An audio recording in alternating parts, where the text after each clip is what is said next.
औज़ुबिल्लाहि मिनश्शैतानिर्रजीम बिस्मिल्लाहिर्रहमानिर्रहीम। सबसे पहले मैं अपने मीडिया का शुक्रिया अदा करना चाहता हूं कि आज उन्होंने फैसलाबाद चैम्बर में तशरीफ़ लाकर हमारा मान बढ़ाया और एक अहम बजट जो कि इस गवर्नमेंट ने तीसरा बजट पेश किया उसको कवर भी किया और अब हमारा इस पे जो तहफ़्फ़ुज़ात हैं उसको सुनने के लिए आप यहाँ पर मौजूद हैं। So nice of you, thank you very much. Government ने आज बजट पेश किया, बहुत सारी अच्छी चीज़ें हुई इसमें। हम आपसे ये डिस्कस करेंगे कि गवर्नमेंट ने कौन से मुतालबात जो हैं वो बिज़नेस कम्युनिटी के ऑन किए और कौन सी ऐसी चीज़ें थी जो ज़रूरी थी और गवर्नमेंट ने नहीं की। और अभी भी बजट मंजूरी में जाना है तो हम आपके तवज्जुह से ये पैगाम देना चाहेंगे कि अभी भी कुछ चीज़ें चेंज की जा सकती हैं और इस मुल्क की इकानमी को खड़ा करने के लिए अपना रोल अदा किया जा सकता है। देखिए, हुकूमत ने अपना जो बजट पेश किया 18,771 अरब रुपए हैं, जबकि टोटल जो हमारी इनकम गवर्नमेंट डिक्लेयर कर रही है वो 17,495 अरब रुपए का है। तो इट्स मीन के 1,200 अरब रुपए का हमारा खसारा है। सो हम फिर कर्ज़ों की तरफ जाएंगे, फिर हम जो IMF का सहारा लेंगे, जबकि इस बजट में 8,054 अरब रुपए हमने अपने कर्ज़ों की अदायगी के लिए रखे। हमारे बजट का ये 45% अमाउंट बन रही है जो हमने अपने सूद की मद में वापस करने हैं। तो हमने गवर्नमेंट से ये अपील करनी है कि IMF से हमें हमारी जान छुड़ाई जाए ताकि ये जो फंड्स हैं ये हमें इंडस्ट्री के लिए, अपने एक्सपोर्टर्स के लिए रख सकें। ये फिगर हमें इशारा दे रहे हैं कि हमारी इकॉनमी उस वक्त तक खड़ी नहीं हो सकती जब तक हमारा 40% का 45% का शेयर सूद की मद में चला जाएगा। इसी तरह EFS के तहत जो मार्कअप था 4.5% बरकरार रखा गया, जो कि एक्सपोर्टर्स और बिज़नेस कम्युनिटी हमारे चैम्बर की तरफ से जो डिमांड की गई थी उसके बरक्स है, क्योंकि हम ये समझते हैं कि इसको पुरानी ही सूरत हाल में बहाल होना चाहिए था। इसकी मॉनिटरिंग सख्त होनी चाहिए थी जो इसका मिस यूज़ हो रहा है, क्योंकि कॉटन हमारी ऑलरेडी कम हो रही है पाकिस्तान में।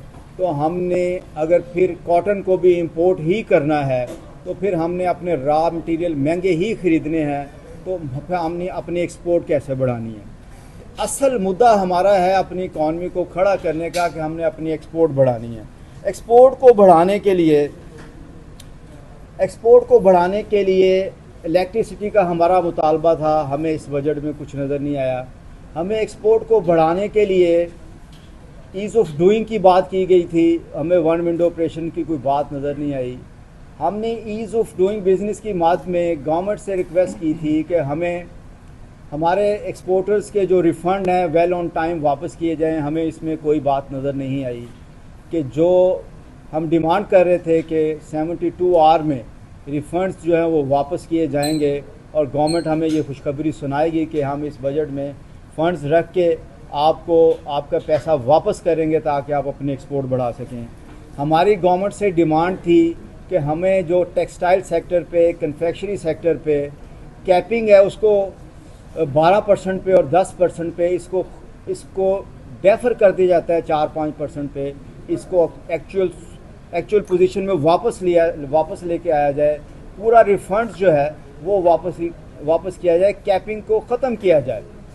ये भी डिमांड हमारी, इसमें हमें इस बजट में इसका कुछ नज़र नहीं आया। इशू ये है कि ये जो हमारा ट्रेड डेफिसिट है इसको कैसे कम करना है। आपने क्या फॉरेन रेमिटेंस जो है हमारी वो क्या अल्टरनेट बन सकता है? कभी भी किसी मुल्क का अल्टरनेट जो है वो फॉरेन रेमिटेंस नहीं होती, आपकी एक्सपोर्ट होती है। आपकी एक्सपोर्ट बढ़नी है तो आपके मुल्क ने खड़ा होना है।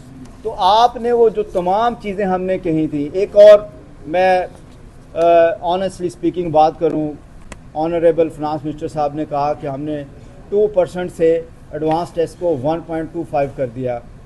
देखिए, इसमें 1% तो पहले ही एडजस्टेबल था, तो टैक्स तो 1% था और आपने कह दिया है कि मिनिमम 1.25 जो है चार्ज किया जाए। इट्स मीन ये बढ़ गया। हमारी डिमांड थी कि इसको ख़त्म किया जाए, इसको ख़त्म नहीं किया गया, इसको बढ़ा दिया गया। इस बजट में जो तवक्कुआत थी हमें एक्सपोर्ट को बढ़ाने के लिए, वो हमें नज़र नहीं आई।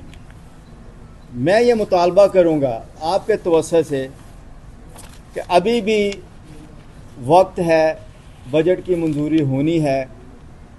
हम गवर्नमेंट से ये रिक्वेस्ट करते हैं कि आपको आउट ऑफ द बॉक्स जाके अपनी एक्सपोर्ट इंडस्ट्री को फैसिलिटेट करना होगा। लोकल इंडस्ट्री इससे जुड़ी हुई है। एसएमई सेक्टर के लिए हमें यहाँ पर कुछ नज़र नहीं आया कि एसएमई सेक्टर के लिए गवर्नमेंट ने मखसूस टारगेटेड फैसिलिटेशन करनी थी, सब्सिडी रखनी थी, ग्रांट्स रखनी थी। हमें ऐसा कुछ नज़र नहीं आया।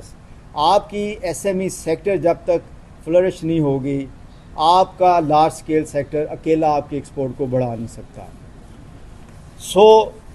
गवर्नमेंट को सोचना होगा कि हमने अगर आम आदमी की ज़िंदगी में आसानी लेके आनी है तो उसके लिए मईशत को खड़ा करना है, इकॉनमी को राह पे डालना है, डायरेक्शन ठीक करनी है।